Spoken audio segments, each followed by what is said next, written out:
हमारे सभी YouTube family को बहुत बहुत जय जय श्री सीताराम। देखिए, आषाढ़ मास के शुक्ल पक्ष को जो देवशयनी एकादशी आती है, जिसे हम पद्मा एकादशी, हरिशयनी एकादशी इत्यादि भी कहते हैं, इस एकादशी का बहुत अधिक महत्व है और लोग ये जानना चाहते हैं कि वाकई में इस समय देवता सोने के लिए चले जाते हैं। दरअसल इस समय जगत के पालनहार भगवान श्री हरि विष्णु जो है वो योग निद्रा में चले जाते हैं। इस समय प्रकृति का तेज कम हो जाता है, जिससे जो जैसे सूरज और चंद्रमा और प्रकृति ये सब का जब तेज कम हो जाता है तो ऐसे समय में शुभ कार्य नहीं किए जाते। क्यों? क्योंकि जो निशाचरीय शक्तियां हैं वो इस समय जागृत हो जाती हैं। इसीलिए ये कहा जाता है कि इस समय कोई भी शुभ कार्य नहीं किया जाएगा, विवाह संबंधी कोई कार्य नहीं किया जाएगा। लेकिन जो कार्य पहले से चलते आ रहे हैं, मानिए किसी का मकान बन रहा है तो आप उस मकान को बनाना जारी रख सकते हैं, उसकी व्यवस्था जो आपको करनी है वो आप कर सकते हैं। लेकिन देवशयनी एकादशी के बाद से ही जो चातुर्मास लग जाता है, जो 4 महीने का जो समय है, इस समय जो ये आपका आषाढ़, भादों, आश्विन और कार्तिक जो ये महीने हैं, ये इतने महत्वपूर्ण महीने हैं क्योंकि इस समय किसी भी भगवान की गई पूजा आपको लगभग 100 गुना ज्यादा फल देती है।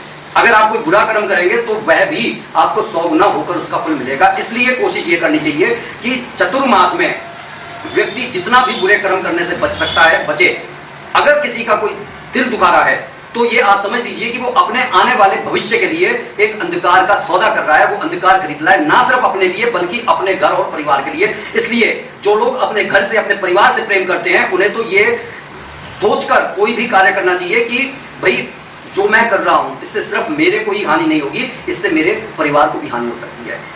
तो कोशिश ये कीजिए कि अच्छा कीजिए, किसी का भला कर सकते हैं उसका भला कीजिए। अब सावन का महीना लग जाएगा जैसे 11 तारीख से, तो हमारे को ये सोचना चाहिए कि इस समय जब बागडोर भगवान शिव के हाथ में होगी, जो भोलेनाथ हैं, जो वर देने में बिल्कुल पक्षपात नहीं करते, चाहे असुर उनकी पूजा कर लें, चाहे सुर उनकी पूजा कर लें, जिसने उनको प्रसन्न कर लिया उसे मुंह मांगा वर मिला है।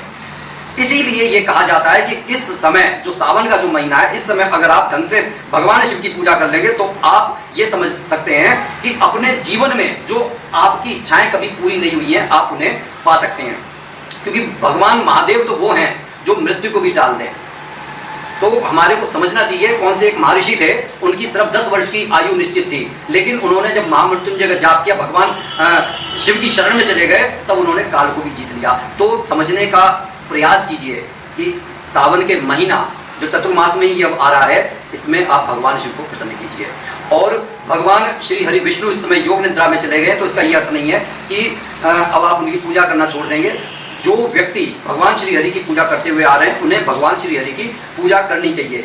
अब जैसे कि प्रकृति में जो मैं अभी बात बता रहा था कि तेज कम हो जाता है सूर्य का, चंद्रमा का, तो इससे क्या होता है कि हमारे शरीर के अंदर इम्यूनिटी सिस्टम कम हो जाता है। इसलिए कोशिश ये करनी चाहिए, ज्यादातर आप योग, तपस्या, ध्यान, मेडिटेशन इसका पालन करें, इसको अपने जीवन में लेकर आए, ताकि आपके जीवन में कुछ सकारात्मक बदलाव आए और आप रोग से बचे रहें, आपके अंदर रोग प्रतिरोधक क्षमता बढ़े। विचार अगर अच्छे होंगे तो देखिए, कई बार आदमी क्या होता है कि अपने सिर्फ शरीर पर बाहर मेहनत कर रहा है, कि वर्जिश कर रहा है, एक्सरसाइज कर रहा है, लेकिन मन के विचारों पर ध्यान नहीं दे रहा।